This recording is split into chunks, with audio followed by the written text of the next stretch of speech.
En aquel tiempo, algunos de la multitud que lo habían oído opinaban: este es verdaderamente el profeta. Otros decían: este es el Mesías. Pero otros preguntaban: ¿acaso el Mesías vendrá de Galilea? ¿No dice la Escritura que el Mesías vendrá del linaje de David y de Belén, el pueblo donde era David? Y por causa de él se produjo una división entre la gente. Algunos querían detenerlo, pero nadie puso las manos sobre él. Los guardias fueron a ver a los sumos sacerdotes y a los fariseos. Estos les preguntaron: ¿por qué no lo trajeron? Ellos respondieron: nadie habló jamás como este hombre. Los fariseos respondieron: ¿también ustedes se dejaron engañar? ¿Acaso alguno de los jefes o de los fariseos han creído en él? En cambio, esa gente que no conoce la ley está maldita. Nicodemo, uno de ellos que había ido a ver a Jesús, les dijo: ¿acaso nuestra ley permite juzgar a un hombre sin escucharlo antes de saber lo que hizo? Le respondieron: ¿tú también eres Galileo? Examina las Escrituras y verás que de Galilea no surge ningún profeta. Y cada uno regresó a su casa. Gracias, Señor Jesús, porque a través de tu palabra encontramos la unidad con nuestros hermanos. Gloria al Padre, al Hijo y al Espíritu Santo, como era en un principio, ahora y siempre, por los siglos de los siglos. Amén. Muy buenos días, queridos hermanos. Mi nombre es Albeiro Mateus y hago parte de la familia misionera Verbum Dei de Cali. Y hoy vamos a orar con el Evangelio, que es Juan 7, del 40 al 53.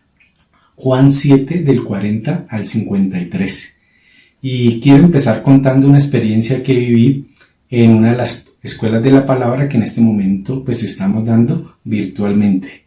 Estas escuelas de la palabra, pues ya sea presenciales o virtuales, tienen un esquema establecido en el cual pues tenemos un saludo de acogida, luego colocamos una canción pues de ese tema que vamos a tratar, luego leemos el Evangelio que vamos a orar, una pequeña acción de gracias, luego una dinámica, ya pasamos luego a la pauta pues de la oración de ese Evangelio que se leyó, y luego pues se pasa ese momento de oración personal.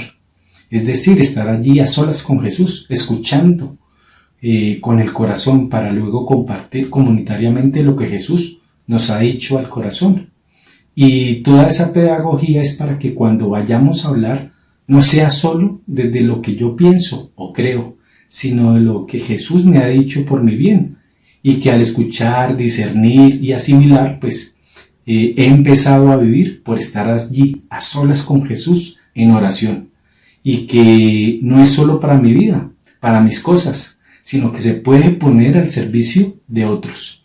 La semana pasada, pues una compañera ya estaba en el momento de la predicación de la palabra, es decir, del Evangelio del taller que se había leído.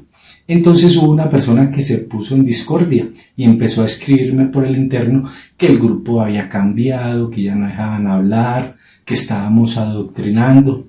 Y le decía pues que ya había estado pues varias semanas con nosotros orando, ¿cierto? Y que él sabía pues el esquema y que hasta el momento pues nunca se había puesto pues con esas palabras. Y le hacía énfasis en que se diera la oportunidad de escuchar la predicación para luego pasar a orar. Estar a solas con Jesús, allí en su oración personal, que lo escuchara, hablarle al corazón y que luego allí verdaderamente pues Jesús le decía otra cosa, pues iba a tener el momento de compartir su oración, en ese compartir fraterno que se hace al final. Pero esta persona pues no quiso escuchar a Jesús allí desde la predicación, ni tampoco a solas en su oración personal y se salió. Y entonces podía ver que en este Evangelio pues tenemos 13 versículos y Jesús pues no habla allí nada, ¿cierto? Incluso pues podía ver que él se ha marchado. Y lo que vemos pues son las reacciones de las personas al mensaje de Jesús. Unos dicen que es un profeta, otros que el Mesías, otros que no puede ser el Mesías porque es de Galilea. Y haciendo esa composición del lugar pues era esa misma situación que les contaba aquí al principio. Cuando estamos con Jesús allí, escuchándolo, pues es muy bonito. Qué palabras tan profundas. pero se va y al parecer todo se vuelve un caos, ¿cierto? Entonces, si no paso por la oración, por esa asimilación que me invita a vivir, a querer llevar su mensaje a otros, esas palabras de Jesús en mi vida, pues serán reemplazadas por palabras que dividen, palabras que hieren, palabras que destruyen. Y tenemos que tener la conciencia que allí está en juego, pues la vida cristiana, una vida que se distingue por ser comunitaria, por estar en unidad. Como dice Jesús, que sean uno para que el mundo crea. Allí en Juan 17, 21. Juan 17, 21. Todos los discípulos son diferentes, pero la oración con la palabra siempre dará como resultado la unidad.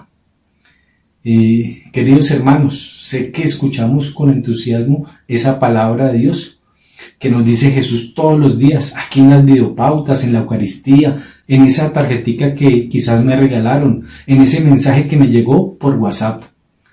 Pero ¿será que terminando ese momento algunos dudaremos, cuestionaremos, criticaremos, crearemos división? Parecería que Jesús tiene que estar allí siempre presente para que todo funcione. Y es así, porque cada uno de nosotros, ¿cierto? A cada uno de nosotros nos corresponde ser Jesús en cada uno de nuestros ambientes, allí donde solo podremos estar cada uno de nosotros, nadie más. Y luego pues podía ver que allí en el Evangelio que intervienen los guardias que escucharon a Jesús y decían a los sumos sacerdotes y fariseos, nadie habló jamás como este hombre. A ellos les cambió la vida. Estaban allí para capturarlo y Jesús les capturó el corazón con la palabra de Dios. Mientras los sumos sacerdotes y los fariseos ignoraban lo que decía Jesús, hablaban desde ellos, desde ese conocimiento y descalificaban a todo el que no conocía la ley. Nicodemo, pues que era un fariseo, que pues sabemos que se había visto con Jesús, es decir, pues había escuchado su mensaje, cuestionado pues por eso que decía a sus compañeros, les dijo que no se podía juzgar a nadie sin escucharlo primero. Y lo mandaron a leer las Escrituras, para que viera que de Galilea no surge ningún profeta. Ellos, sin darse la oportunidad de escuchar su palabra, pues dividían al pueblo. Entonces, preguntémonos, ¿a dónde se dirige nuestra vida de oración y seguimiento? ¿Es Jesús para ti otro personaje histórico? ¿Es uno de los profetas? ¿Es el Mesías? En esta Cuaresma, dejémonos maravillar por Jesús, que nos invita a madurar en nuestra escucha y relación con Él, para que de esa manera realmente, ¿cierto? Para esa manera realmente conocerlo y reproducirlo en todos los ambientes, siendo generadores de unidad desde la palabra, que siempre está sembrando la semilla del amor de Dios, que se refleja en la unidad con nuestros hermanos, con la Trinidad y con María. Que Dios los bendiga.